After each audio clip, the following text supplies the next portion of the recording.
എല്ലാവർക്കും നമസ്കാരം. ഞാൻ സക്കീർ ഹുസൈനാണ്. ഇന്ന് ഒക്ടോബർ 27 തിങ്കളാഴ്ച. നമ്മൾ പ്രതീക്ഷിച്ച പോലെ തന്നെ മാർക്കറ്റ് 26,000-ന് അടുത്ത് വന്ന് ക്ലോസ് ചെയ്തിരിക്കുന്നത്. ഒരു സമയം 26,005 എന്നുള്ള ഇൻട്രാഡേ ഹൈ ക്രിയേറ്റ് ചെയ്തതിന് ശേഷമാണ് 25,966 ക്ലോസ് ചെയ്തിരിക്കുന്നത്. ഒരു സൈഡ് വേ മാർക്കറ്റ് എന്ന് വേണമെങ്കിൽ ഇന്ന് നമുക്ക് ഇതിനെ സൂചിപ്പിക്കാവുന്നതാണ്. എന്നാൽ ഒരു നാരോ റേഞ്ച് അല്ല. ഓപ്ഷൻ ട്രേഡർമാർക്ക് അനുകൂലമായ ഡേ ആണോ എന്ന് ചോദിച്ചു കഴിഞ്ഞാൽ അതുമല്ല. ഏതായിരുന്നാലും ഒരു ഗ്യാപ്പ് അപ്പ് ഓപ്പണിങ്ങിന് ശേഷം ഫസ്റ്റ് 15 മിനിറ്റ്സ് 2 ക്യാൻഡിൽസ് മുകളിലേക്ക് വന്നതിന് ശേഷം ഒരു സൈഡ് വേ ആണ് ഇന്ന് അനുഭവപ്പെട്ടത്. ഒക്ടോബർ ലാസ്റ്റ് വീക്കിലാണ് നമ്മളുള്ളത്. മന്ത്ലി എക്സ്പയറി കൂടിയാണ്. നാളെ നിഫ്റ്റിയുടെ എക്സ്പയറിയാണ്. പ്രധാനമായും ഇൻവെസ്റ്റർമാർ ഉറ്റുനോക്കുന്നത് ചൈനയും US-ഉം തമ്മിലുള്ള കരാർ.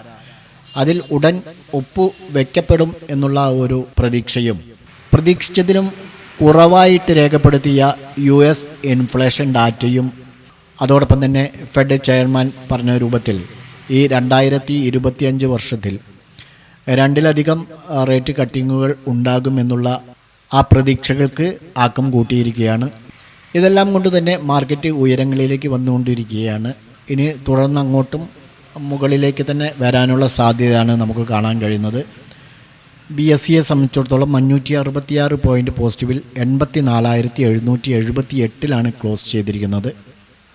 എന്നാൽ നിഫ്റ്റി 170 പോയിൻ്റ്, ഒരു സമയത്ത് 210 പോയിൻ്റോളം പോസിറ്റീവിലായിരുന്നു. പിന്നീട് 170 പോയിൻ്റ് പോസിറ്റീവിൽ 25,966 ക്ലോസ് ചെയ്തിരിക്കുന്നു. മറ്റൊരു പ്രധാനപ്പെട്ട കാരണം കൂടെ ഇന്നുണ്ട്. ട്രംപ് ചൈനീസ് ഉൽപ്പന്നങ്ങൾക്ക് 100% താരിഫ് നിർദ്ദേശിച്ചത് US ട്രഷറി സെക്രട്ടറി സ്കോട്ട് ബെസൻ്റെ സാധ്യമല്ല എന്ന പ്രസ്താവന, അതായത് 100% ചൈനീസ് ഉൽപ്പന്നങ്ങൾക്ക് താരിഫ് ഏർപ്പെടുത്തുമെന്നുള്ള തീരുമാനം സാധ്യമല്ല എന്ന് US ട്രഷറി സെക്രട്ടറി പറഞ്ഞതിൻ്റെ അടിസ്ഥാനത്തിലാണ്. അതിനെ തുടർന്നാണ് ഇന്ന് സത്യത്തിൽ ഇന്ത്യൻ മാർക്കറ്റിൻ്റെ ഈ കുതിപ്പുണ്ടായിരിക്കുന്നത്. സോയാബീൻ ഇറക്കുമതി വർദ്ധിപ്പിക്കാനും അതുപോലെ തന്നെ അപൂർവ എർത്ത് നിയന്ത്രണങ്ങൾ വൈകിപ്പിക്കാനും ചൈന തീരുമാനിച്ചിരിക്കുകയാണ്.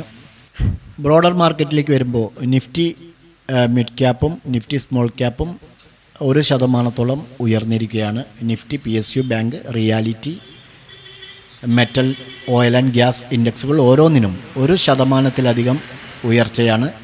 അതേപോലെ നിഫ്റ്റി മീഡിയ, ഫാർമ എന്നിവയാണ് ഏറ്റവും കൂടുതൽ ഇന്ന് നഷ്ടം നേരിട്ടിട്ടുള്ളത്. SBI life insurance, Grasim industries, Bharti Airtel, Reliance industries, Eternal തുടങ്ങി 2% നേട്ടമുണ്ടാക്കിയിട്ടുണ്ട്. എന്നാൽ Kotak Mahindra bank, Bharat electronics, Infosys, Bajaj finance, Adani ports എന്നിവയാണ് ഇന്ന് നഷ്ടം നേരിട്ട സ്റ്റോക്കുകൾ. ഏതായിരുന്നാലും FNO കാലാവധി അവസാനിക്കുന്നതിന് മുമ്പ് നിഫ്റ്റി ഒരു സ്ട്രോങ് നോട്ടിലാണ് ക്ലോസ് ചെയ്തിരിക്കുന്നത്. ബ്രേക്കൗട്ട് പോയിൻറ്റിന് മുകളിൽ തന്നെ ഇൻഡെക്സ് സസ്റ്റെയിൻ ചെയ്യുന്നതിനാൽ സെൻസിറ്റേഷൻ ശക്തമായി തുടരുന്നുണ്ട്. നിലവിലെ സ്ട്രക്ചറിൽ നോക്കുകയാണെങ്കിൽ നിഫ്റ്റി കൂടുതൽ റാലിക്ക് അനുകൂലമായിട്ടാണ് നമുക്ക് കാണപ്പെടുന്നത്. എന്നാൽ താഴേക്ക് അല്പാൽപമായി താഴേക്ക് വരുന്തോറും അവിടെ നിന്നെല്ലാം ഒരു ബൈയിങ് നടക്കാനുള്ള സാധ്യതയും കാണുന്നുണ്ട്. താഴ്ന്ന ഭാഗത്തേക്ക് വരികയാണെങ്കിൽ 25,700 എന്നുള്ള ഒരു സോണിലാണ് ഇപ്പോൾ സപ്പോർട്ടായിട്ട് നിൽക്കുന്നത്. അതിന് താഴേക്ക് വരികയാണെങ്കിൽ കൂടുതൽ ഇടിവിന് കാരണമായേക്കാനുള്ള സാധ്യതയും കാണുന്നുണ്ട്. എന്നാൽ ഇന്നത്തെ റെസിസ്റ്റൻസ് പോലെ തന്നെ 26,000 ഒരു സ്ട്രോങ് റെസിസ്റ്റൻസ് ആയിട്ടും തുടരാം. എന്നാൽ ഒരു നല്ല റാലി വന്നു കഴിഞ്ഞാൽ ഈ പ്രതിരോധമെല്ലാം തകർത്ത് മുന്നിലേക്ക് പോകാനുള്ള സാധ്യതയുണ്ട്. ഈ ലെവലിന് മുകളിലുള്ള ഒരു ഡിസിസീവ് മൂവിങ്ങോ അല്ലെങ്കിൽ ക്ലോസ് ചെയ്യലോ അടുത്ത കാലത്തേക്ക് 26,500 കൊണ്ടുപോകാനുള്ള സാധ്യത നമുക്ക് തള്ളിക്കളയാൻ കഴിയില്ല. ഏതായിരുന്നാലും വരും ദിവസങ്ങളിൽ തുടർന്ന് നിഫ്റ്റിയിലൊരു റാലി കാണാൻ തന്നെയാണ് നമുക്ക് സാധ്യതയുള്ളത്.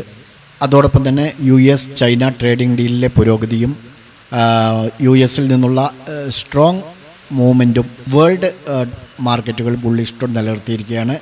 ഡോ ജോൺസ്, നിക്കി, കോസ്പി തുടങ്ങിയ ബെഞ്ച് മാർക്ക് ഇൻഡെക്സുകളെല്ലാം തന്നെ റെക്കോർഡ് ഉയരങ്ങളിലേക്കാണ് എത്തിയിരിക്കുന്നത്. വളർന്നു വരുന്ന മാർക്കറ്റ് സത്യത്തിൽ ഇൻവെസ്റ്റേഴ്സിൻ്റെ സെൻറ്റിമെൻറ്റ്സിനെ ഉയർത്തിയിരിക്കുകയാണ്.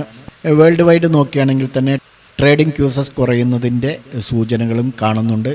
ഇന്നലെ നമുക്ക് ഇന്ന് ഇൻട്രാഡേ ലെവലിൽ ട്രേഡ് ചെയ്യാനുള്ള സാധ്യതകൾ മുൻനിർത്തിക്കൊണ്ട് പറഞ്ഞിരുന്ന 2 ലെവലുകൾ നിഫ്റ്റിയെ സംബന്ധിച്ചിടത്തോളം 25,855 മുകളിൽ നമുക്ക് എൻട്രി എടുത്ത് പോകാം എന്നാണ് പറഞ്ഞത്.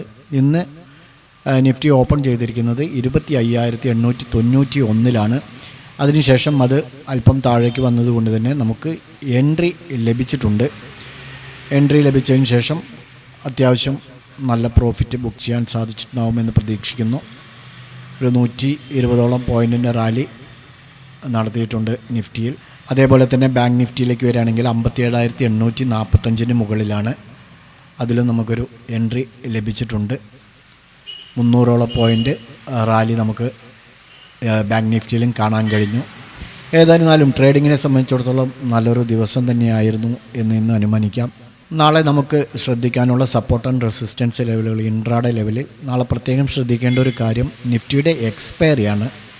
അത്യാവശ്യം ഒരു വോളറ്റിലിറ്റി മാർക്കറ്റ് ആയിരിക്കാനുള്ള സാധ്യതയുണ്ട്.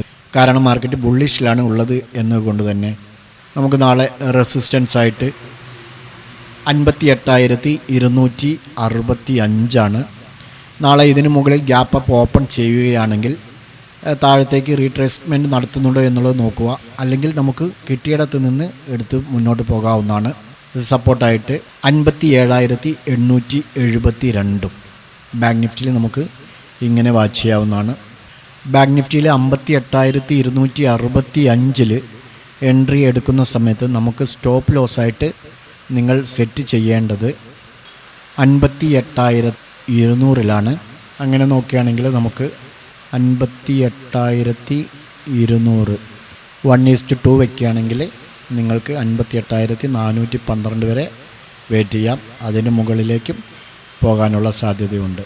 അടുത്തത് നിഫ്റ്റിയിലേക്ക് വരികയാണെങ്കിൽ നിഫ്റ്റിയിൽ നമുക്ക് 26,010 റെസിസ്റ്റൻസ് ആയിട്ടുള്ളത്. 26,010 മുകളിൽ ക്രോസ് ആൻഡ് ക്ലോസ് ചെയ്യുകയാണെങ്കിൽ നമുക്ക് മുകളിലോട്ട് എടുത്തു പോകാവുന്നതാണ്. ഡൗൺ സൈഡിലേക്ക് വരുമ്പോൾ സപ്പോർട്ടായിട്ട് 25,915 ഓക്കെ, 25,915 സപ്പോർട്ടും 26,010 റെസിസ്റ്റൻസും. 26,010 നിങ്ങൾ എൻട്രി എടുക്കുന്ന സമയത്ത് നിങ്ങൾക്ക് സ്റ്റോപ്പ് ലോസ് വെക്കേണ്ടത് 25,980 25,980 ഓക്കെ, ഇതൊന്ന് മാർക്ക് ചെയ്യുക. അതേസമയം സപ്പോർട്ട് 25,915 താഴെ എടുക്കുകയാണെങ്കിൽ നിങ്ങൾക്ക് 25,945 സ്റ്റോപ്പ് ലോസായിട്ട് വെക്കേണ്ടത്. അപ്പോൾ ഈ 2 ഇൻഡെക്സുകളും നിങ്ങളുടെ ട്രേഡിംഗ് പ്ലാറ്റ്ഫോമിൽ ആഡ് ചെയ്ത് നാളെ ഇവ ബ്രേക്കൗട്ട് ചെയ്യുന്നുണ്ടോ എന്നുള്ളത് നോക്കുക. ഞങ്ങളുടെ വീഡിയോ എഡ്യൂക്കേഷൻ പർപ്പസിന് വേണ്ടി മാത്രമാണ്. നാളെ നല്ലൊരു പ്രോഫിറ്റബിൾ ഡേ ആവട്ടെ എന്ന് ആശംസിച്ചു നിർത്തുന്നു. ബൈ.